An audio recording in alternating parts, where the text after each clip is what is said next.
Olá, turma. Que bom, que satisfação tê-los aqui de novo. Vamos a mais uma aula da nossa disciplina de entomologia aplicada. Na aula de hoje, então, nós veremos alguns conceitos e alguns métodos de controle que nós não vimos ainda. Iniciando, então, essa aula, nós vamos ter um pouco mais de noção sobre a resistência de plantas a insetos. Nós já falamos alguma coisa com vocês em aula prática, em campo, mas ainda não trabalhamos com esse método especificamente. Na sequência, nós vamos ver alguns outros métodos de controle, como o método de controle cultural, método de controle mecânico, métodos de controle legislativo, muito importantes também na lavoura, e que muitas vezes são até relegados, esquecidos ou deixados de lado, sendo que tem boas práticas que podemos ter com esses métodos e um auxílio grande na lavoura. Então não podemos deixar de lado métodos que às vezes considerados simples pelo agrônomo ou pelo agricultor e às vezes são deixados de lado exatamente por conta dessa simplicidade, mas em muitos casos eles têm grandes resultados na lavoura. Além disso, nós vamos ver, ou entender um pouco melhor o que nos levou a essa mudança conceitual, e a passagem para o manejo integrado de pragas. Pois bem, continuando nossa aula, nossos métodos de controle de pragas, hoje nós vamos iniciar, então, pelo método de resistência de plantas a insetos. Vocês poderiam perguntar, mas o que caracteriza uma planta para dizer que ela é resistente?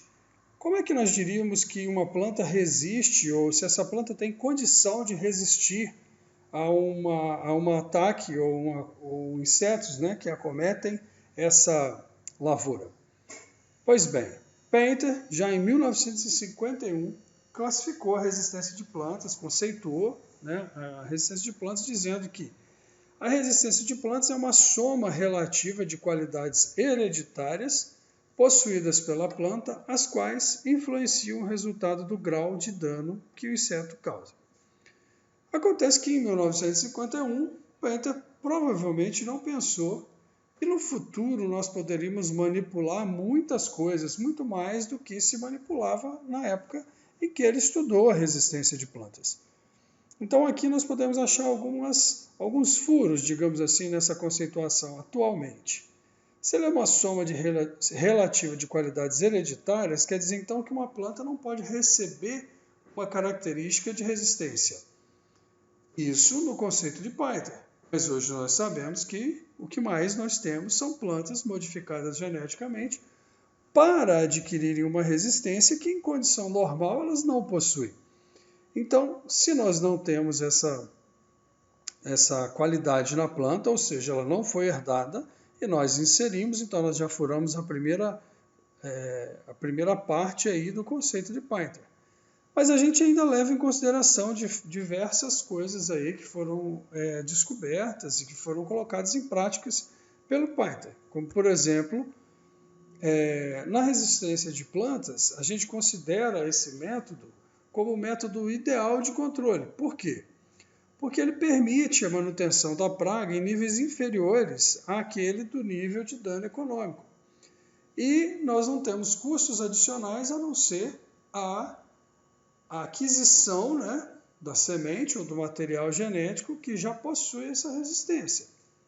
Além disso, ela tem um grau de compatibilidade, comparado com outros métodos, muito bom com métodos de controle adjacentes, como, por exemplo, eu posso utilizar uma planta que possui características genéticas de resistência e depois, se por acaso aparecer uma praga para a qual essa planta não é resistente, eu posso utilizar um controle químico?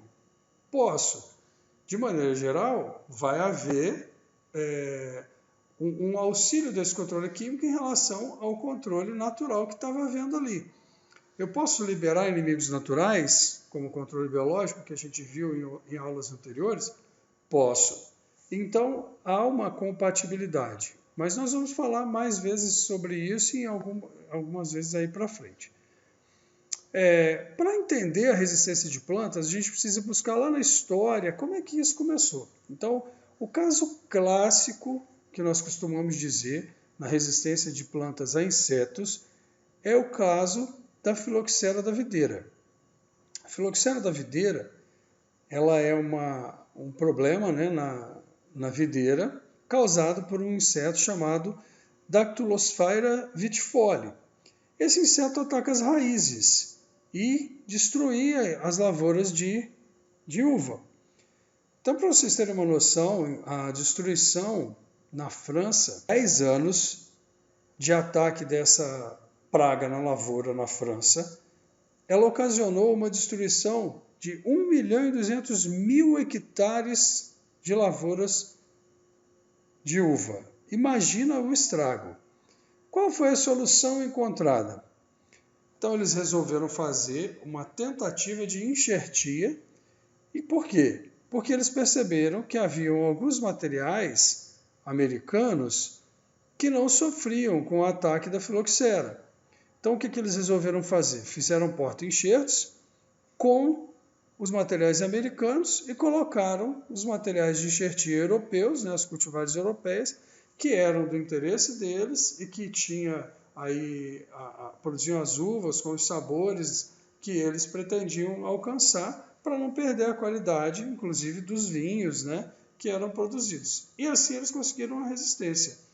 E essa resistência se mantém ou persistiu, né, após 100 anos com os mesmos materiais. Então, para vocês terem uma noção de como a resistência pode ser um auxílio enorme na lavoura. Aqui, para vocês entenderem melhor quem é esse inseto, então a filoxera da videira é um inseto da ordem Hemiptera, da família Filoxeridae, e o que ela causa é isso aqui que a gente está vendo. Então, ela ataca, primeiramente, a raiz, então nós estamos vendo aqui a planta abaixo do solo, né? A raiz da planta é atacada, ela se desenvolve, parte do ciclo dela se dá aqui. E o adulto, então, a última fase de ninfa, o último estágio de ninfa sai, forma o adulto é alado, ele voa e continua a reprodução. E ele ataca as folhas, causando essas galhas. Nós estamos vendo aqui na foto ao lado, essa folhinha verdinha cheia de galhas. Então, é isso aqui que nós estamos vendo. Certo? Então, essa daqui são as galhas causadas pela filoxera. E aqui, e aqui no solo, né, nós estamos vendo o ciclo que se desenvolve, o adulto, então, que sai e vai para a parte aérea da planta, causando esses problemas. Pois bem, entendendo então aquela classificação que o Painter fez, ele dizia o seguinte: nós temos, naquelas condições de resistência, 3 possibilidades da planta resistir. Ela resiste por não preferência, ela pode resistir por antibiose e ela pode resistir por tolerância. Como que é cada uma dessas? Então, pois bem, no caso da não preferência, o que ocorre é uma influência da planta sobre o comportamento do inseto. Como assim, professor? Pois bem, o inseto deixa de atacar uma planta que tem essa característica de não preferência. Então, ele deixa de ovipositar, ele deixa de se alimentar, ele identifica essa planta como não sendo um bom hospedeiro para ele. Isso é a não preferência, de maneira bem simples. E a antibiose? A antibiose é uma ação da planta sobre a biologia do inseto. Então, o que acontece? Esse inseto, quando se alimenta da planta, sofre algum problema na sua biologia. Por exemplo, seu ciclo de vida é aumentado, o ganho de peso de pulpas, por exemplo, é menor, o que vai dar origem a fêmeas que são menos férteis. O número de ovos é reduzido e a viabilidade desses ovos também. Então, essas são influências que a planta pode exercer sobre o inseto por meio da antibiose. E a tolerância? No caso da tolerância, o que ocorre é que uma planta, em comparação à outra, suporta maior infestação. Então, ela suporta maior desfolha, por exemplo, sem perder características de produtividade. Então, ela suporta maior desfolha do que quando comparada com outras, sem perder a produtividade. Essa é a classificação que o Painter chamou de classificação triangular. Acontece que essas características elas podem vir de forma constitutiva, ou seja, por maneira intrínseca, ou elas podem vir de forma induzida. E de forma induzida elas podem ser ou extrínsecas ou intrínsecas. Aqui já entra uma conceituação mais moderna e que nós temos trabalhado aí há algum tempo com essa possível nova classificação para nós entendermos melhor. Então, uma planta ela pode ter constitutivamente características de resistência, e isso é dela, por isso nós chamamos de intrínseca. Se essa característica é da planta, né, pertencente a ela, ou seja, nós encontramos uma variedade em algum lugar, plantada em algum lugar, que possui características de resistência, ou seja, ela é intrínseca. E induzida? Induzida é quando nós, de alguma maneira, provocamos essa planta ou inserimos nela algum tipo de gene que vai fazer com que ela expresse algum tipo de resistência. Vamos entender como. Para induzir uma planta à resistência, existem vários fatores que podem causar isso. E essa indução ela pode ser feita de maneira extrínseca ou de maneira intrínseca também. Ou seja, de maneira extrínseca, eu posso ter fatores bióticos ou fatores abióticos que agem sobre essa planta e essa planta expressa determinado grau de resistência. E de maneira intrínseca, por exemplo, se eu causo algum tipo de ferimento na planta, ou se um inseto causa esse ferimento, se alimentando, ou se há introdução de algum micro-organismo, então nós vamos fazer com que a planta expresse essa resistência de maneira intrínseca, quer dizer, ela vai mudar a sua fisiologia em algum ponto para conseguir fazer parte aí da resistência e funcionar, certo? Agora, quando a gente fala em fator de indução extrínseco, biótico, nós podemos estar pensando num micro-organismo, por exemplo, ou num gene que foi inserido na planta, né? E aí ela vai passar a ter uma característica que ela não tinha. E se for abiótica, por exemplo, nós podemos ter uma substância química, né, que é colocada e passa a fazer parte do genoma dessa planta, como é o caso, por exemplo, da soja Roundup Ready. Né? É uma característica que não é biótica, não veio de um organismo vivo. Foi sintetizado e colocado na planta, certo? E aí ela passou, então, a fazer parte do genoma dessa planta. E de maneira intrínseca, por ferimento, por exemplo, ou por herbívoros, o que a gente tem? A gente tem uma substância na saliva do inseto, por exemplo, que faz com que a planta ative mecanismos próprios. Então, quando a gente está falando de extrínseco, a gente está falando que, de alguma forma, ou de forma viva, biótica, ou de forma não viva, abiótica, nós colocamos uma característica que passou a fazer parte da planta e ela passou a ter um grau de resistência. E de maneira intrínseca, quer dizer que ela já possui uma característica de resistência, mas essa característica está inativa. E a gente ativa por algum fator que entra em contato com a planta. Dentre esses métodos, o mais comum de aparecer é o por micro-organismos. E aí a gente começa a classificar essa resistência induzida como resistência sistêmica adquirida, que vocês vão estudar melhor na disciplina de fitopatologia, porque, de maneira geral, a resistência sistêmica adquirida ocorre quase sempre contra patógenos, e a induzida, a resistência sistêmica induzida, que geralmente está ligada, pode estar ligada a patógenos também, mas de maneira geral está ligada aos insetos. E a outro tipo de resistência, como por exemplo a resistência à salinidade, resistência à falta de água ou excesso de água.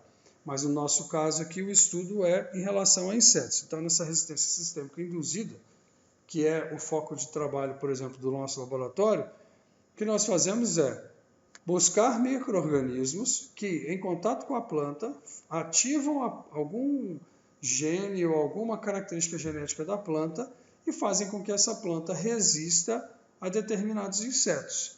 E aqueles que tiverem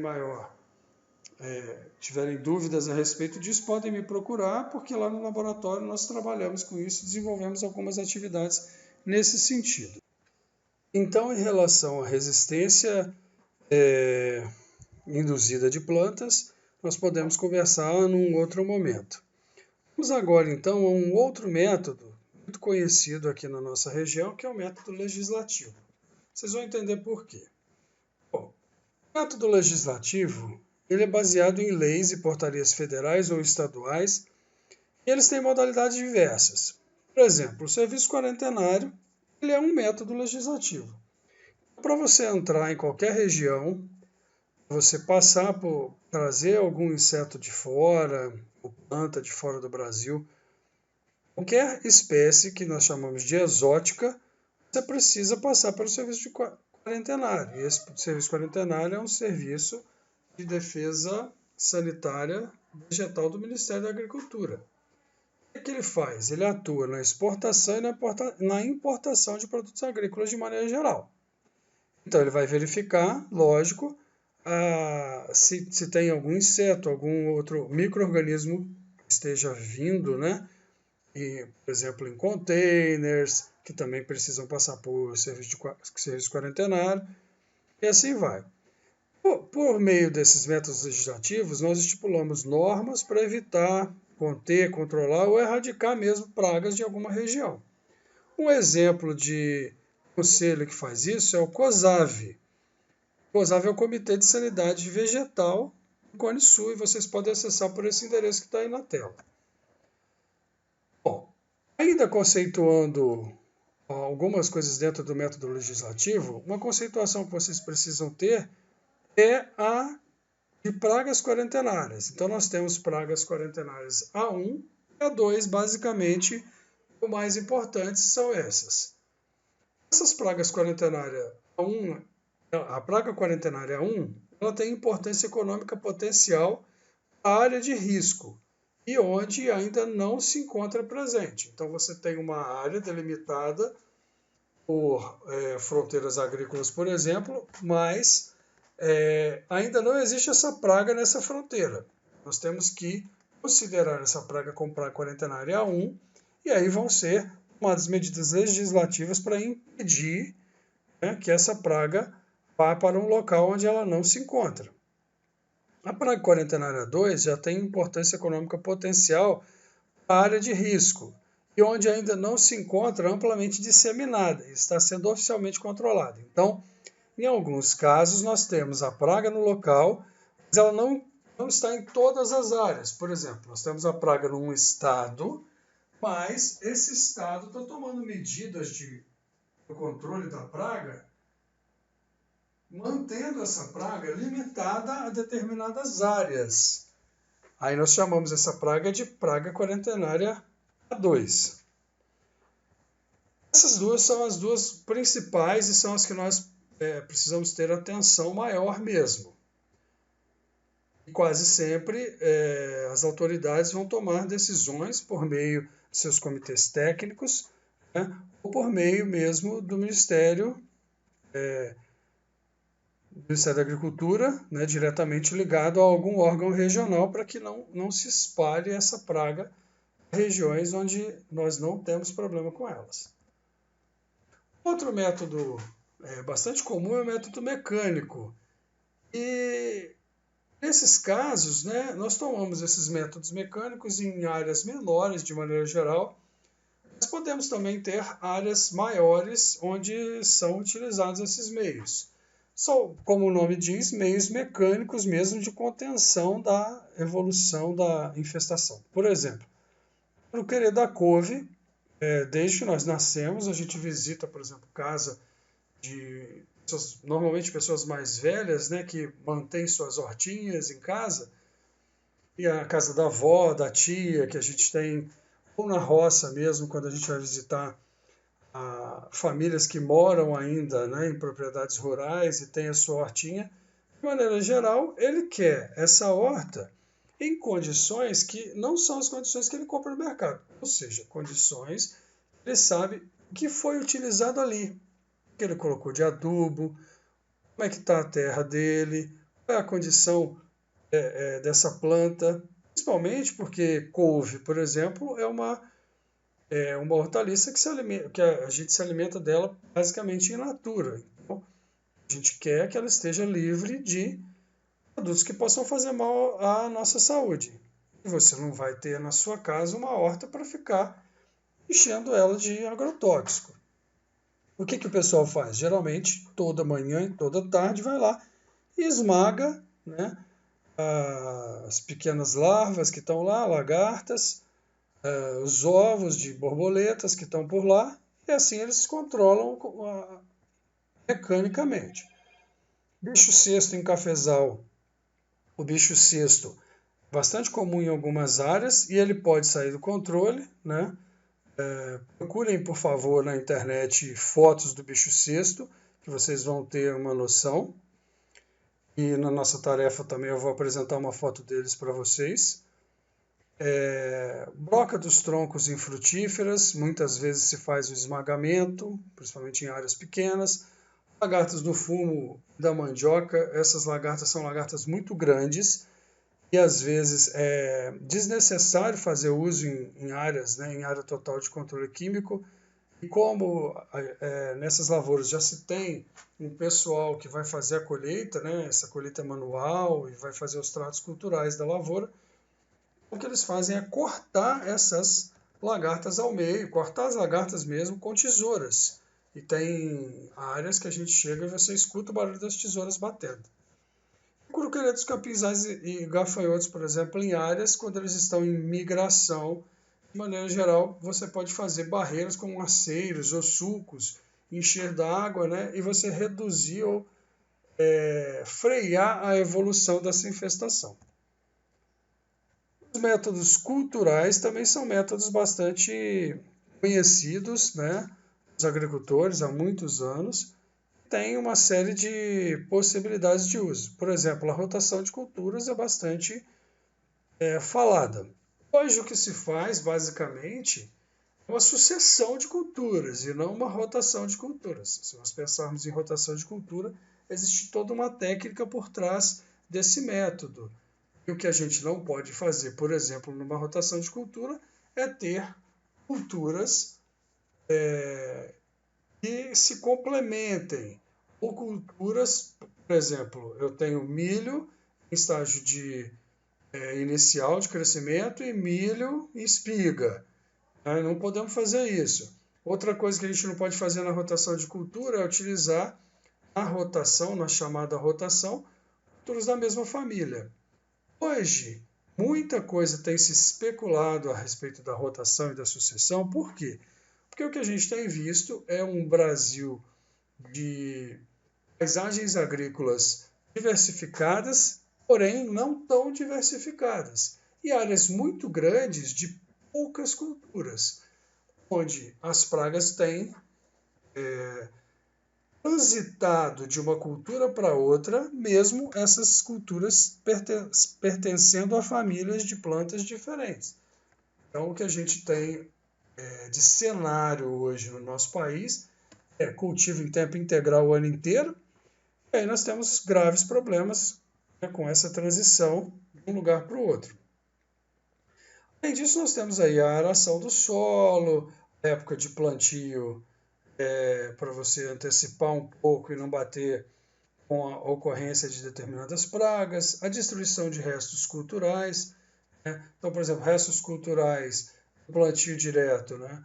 Pode ser um problema que a gente pode manter determinadas pragas no campo, então esses restos culturais eles têm que ser destruídos para a gente garantir que a gente não dissemine a praga para o plantio posterior, além de poda, adubação e irrigação. Por quê? Por exemplo, existe uma praga nos cítrus, que nós ainda vamos ver essa cultura, um ácaro, ele transmite a leprose. E esse vírus, ele não é veiculado sistemicamente na planta.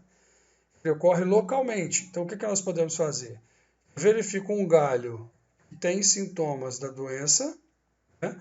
Eu posso ir lá e cortar esse galho, fazer uma poda. Eu estou eliminando o problema e posso queimar esse galho. Eu livro essa planta dessa virose que é transmitida por esse ácaro, certo?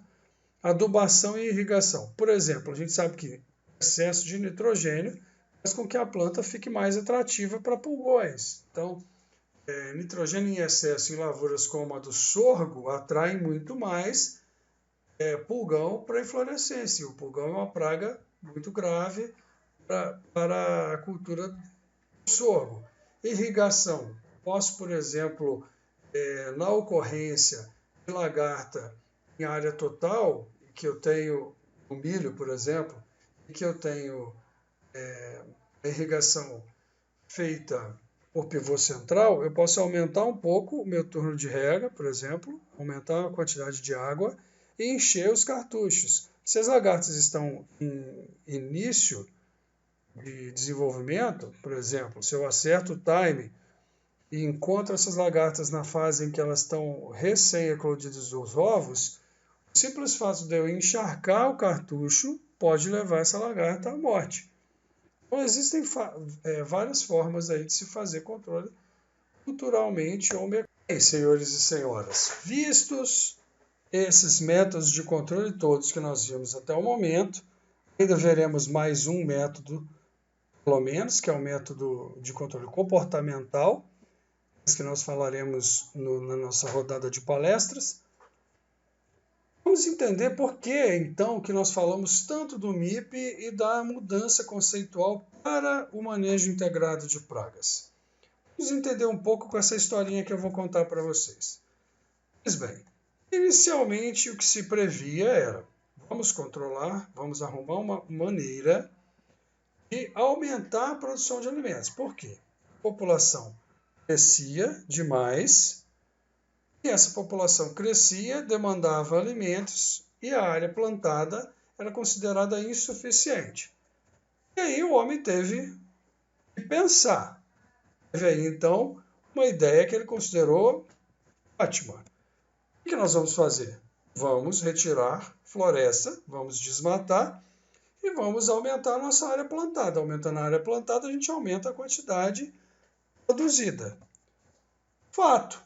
Realmente aumentou-se a quantidade produzida. Porém, a quantidade produzida ainda não era suficiente. Por quê? Porque a população mundial continuava crescendo e não havia, então, condições de acompanhar, né, não havia condições, então, de acompanhar com a quantidade de alimentos. E aí, então, aí veio, lógico, né, um desespero da população, porque as áreas de floresta, que deveriam estar intocadas, estavam sendo destruídas, mas o homem não para e novamente pensou em uma possibilidade. Vamos a uma nova ideia. Ok, desenvolvemos os inseticidas. Nós vimos em aula passada, né, a evolução dos inseticidas orgânicos, né, e vimos ali a possibilidade, então, desses químicos em aumentar a nossa produtividade. Começamos a usar, então, esse inseticida em área total. Mas esquecemos das possibilidades, dos problemas que poderiam vir com eles. Esses problemas não eram poucos, como contaminação de água, contaminação ambiental, contaminação dos próprios alimentos que eram levados à mesa. E, é claro, necessitávamos, então, de uma possibilidade. Por quê? E mesmo aumentando a produtividade, né, e por meio da Revolução Verde, essa foi uma temática levada a todas as consequências, né? Ou seja, deveríamos utilizar cada vez mais e mais produtos químicos para que pudéssemos, então, aumentar a produtividade. E, é claro, a população mundial não parou de crescer, e mesmo com a teoria do Malthus, né, de que a população crescia em PG, enquanto a de alimentos em exponencial, e nós não uma exponencial e uma geométrica, e uma não acompanhava a outra, e nós não conseguiríamos fazer isso sem o uso dos agrotóxicos. Com o uso dos agrotóxicos, nós continuamos não acompanhando. Claro, hoje nós sabemos que essa não é a razão verdadeira.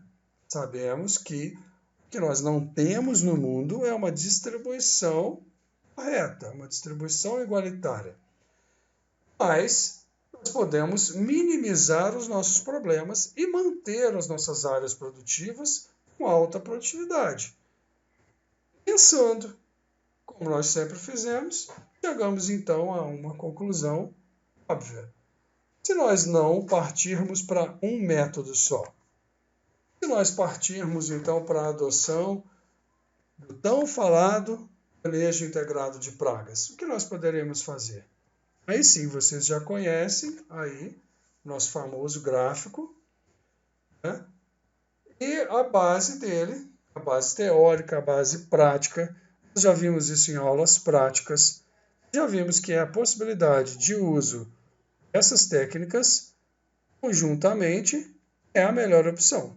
Então, o manejo integrado de pragas veio para coroar esse grande número de estudos que nós temos nas áreas para conseguir, então, fazer o que nós sabemos fazer de melhor, que é manejar as áreas e fazer, então, do nosso país, da nossa produção, produção de qualidade, com quantidade e respeitando os preceitos todos aí que a tecnologia do MIP pede e que vai manter, então, ecologicamente viável os campos, vamos ter produtos de qualidade e ainda vamos ter uma responsabilidade toda social e econômica garantida. Bom, pessoal, até o momento é o que nós temos para apresentar. Essa semana ainda teremos mais uma aula e eu aguardo vocês. Até lá, então.